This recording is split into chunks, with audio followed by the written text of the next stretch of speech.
Update: the House of Representatives voted 240 to 186 to approve the joint funding and budget bill the Senate already passed shortly after 5:30 a.m. 73 Democrats joined 167 Republicans to put the bill over the top and send it to the of-desk President Donald Trump, who is expected to sign it shortly, ending the second government shutdown of 2018 only hours after it began.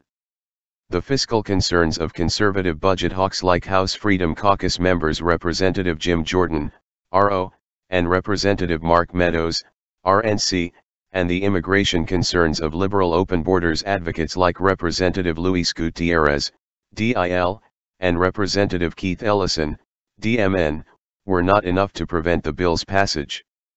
In all, 67 Republicans and 119 Democrats voted against the bill.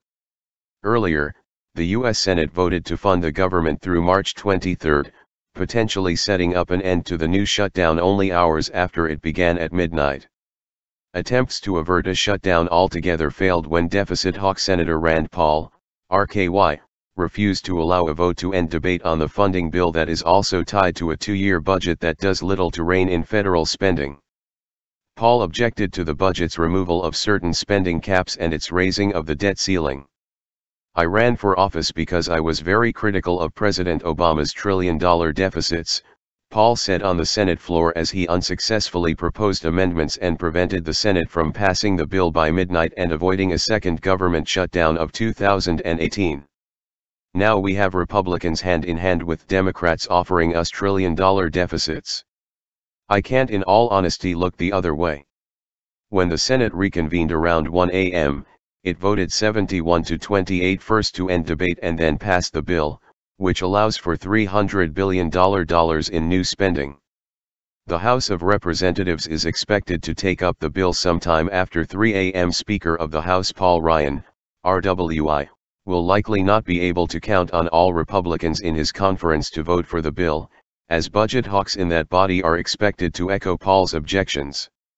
Ryan may need votes from a number of Democrats, who will be under immense pressure not to vote for a bill that does not provide amnesty to illegal aliens. Ryan issued a statement commending the Senate after it voted to pass the bill. "I am pleased the Senate took action to move this critical legislation with a big, bipartisan vote. The Bipartisan Budget Act includes vital disaster relief money and funding for community health centers, and it repeals Obamacare's destructive Independent Payment Advisory Board.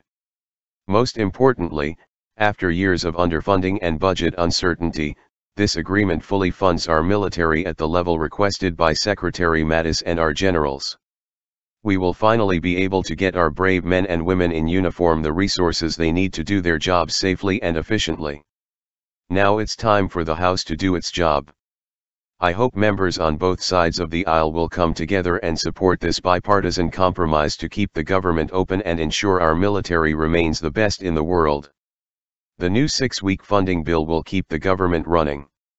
Much to the chagrin of open borders activists, it does not address immigration and will provide no protection for the illegal aliens who are slated to begin losing their deferred action for childhood arrivals, DACA, status on March 8 if the Supreme Court refuses to allow an injunction from a California federal judge to stand. Some variety of a deal on DACA was portrayed as essential in the debate over the last government shutdown 6 weeks ago, with the White House and various groupings in the House and Senate proposing different compromises involving amnesty for hundreds of thousands or even millions of illegal aliens.